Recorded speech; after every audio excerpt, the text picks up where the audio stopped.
we're going to fund, 5 projects of X amount.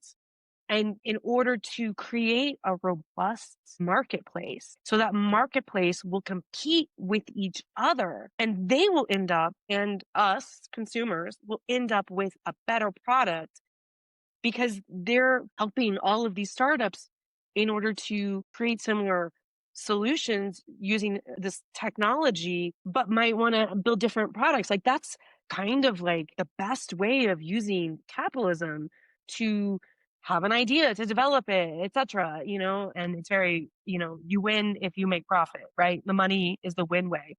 But we, like end users, win from this, and we don't invest anything into it. And the government wins because it ends up having like the best, most innovative things come up versus like, oh, say you only like invest in like, say, Microsoft products or like everyone's on Amazon Web Services, like that.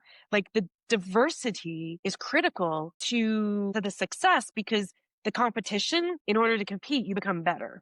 So it was just kind of like really interesting to see this relationship between how the government enables this competitive marketplace that we then all win from. But then like the private sector doesn't even see this. They are only really focused on winning in their stack or whatever their product area.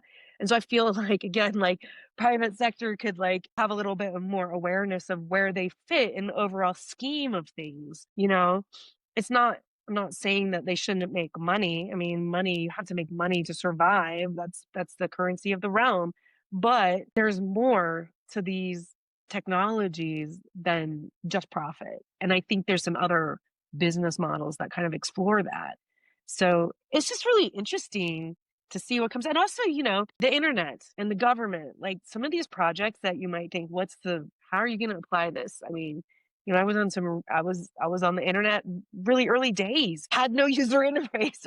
You had to like dial into like a BBS, but it turned out to be like now I'm in my office, you're in your office, and we're recording a podcast, through that same technology. So it's kind of cool 30 years later, something like that happens. So the way the technology evolves is not a direct path. And that point from today, that trend extrapolated into the future is not a direct path either. So you can kind of have an idea of what the future could look like in some ways, but it's really just more of like a feeling like, oh, it could feel like that. Because then when you start, if you're familiar with some of what those futures might be, and I'm thinking about some of the futures that we put in our cybersecurity futures paper, that then you can better respond to it. I just remembered something. One of the things that resulted from this paper that I'm working on writing a new book, Cybersecurity Futures Playbook, kind of more of a playbook model of if you are in cybersecurity, you want to apply some of these ideas, this would be like a playbook for you. So we have like variables, like general variables when talking about the future. But working with Bob on this paper, we ended up coming up with cybersecurity specific variables. And of course, we totally like got very detailed, like they're like 20 or 30, or like I just added like 10 more. But at a high level, they're basically like attack surface variables. Are attack surfaces increasing or decreasing? And you can talk about specific attack surfaces like quantum or IoT. Attacker effectiveness. Are attackers more effective and successful at getting through, or are they not as successful? Is their effectiveness going down, aka we're better repelling them or securing? And then defender effectiveness. So are defenders better able to increase their effectiveness, or is there like a new technology that's causing the defenders to not be as effective? I think AI is really interesting in this case with deepfakes. Enables threat actors. AI is starting to be explored to see how it can be used to kind of help identify pattern recognition to make things more secure, make it better for defenders. It's not just, the magic key for attackers.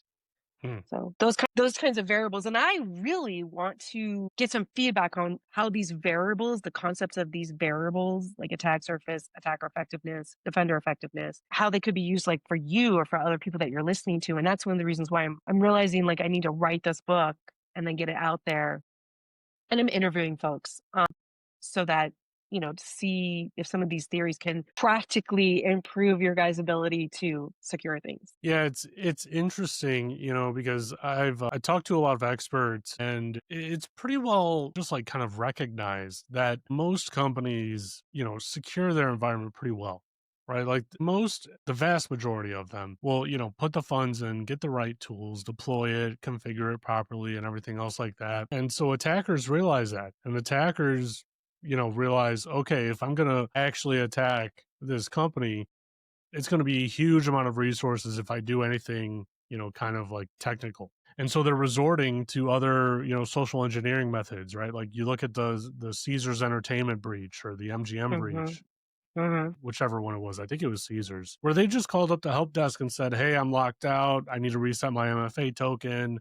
Can I reset my password? I just don't remember what it was." Or And like the Twitter hack, the Twitter one that happened, like, probably 3 or 4 years ago. I was super impressed by that one, that people got in and, like, changed people's names and, yeah, yeah, but yeah. yeah, it's really relevant too, right? Because I was working for a company, and it was a regular occurrence that the CEO would call up the CFO and say, "Hey, send X amount of money to this account. Like we need to fund, this thing or whatever." It was a pretty Great. regular thing. And so the security team I know enacted, where this is going.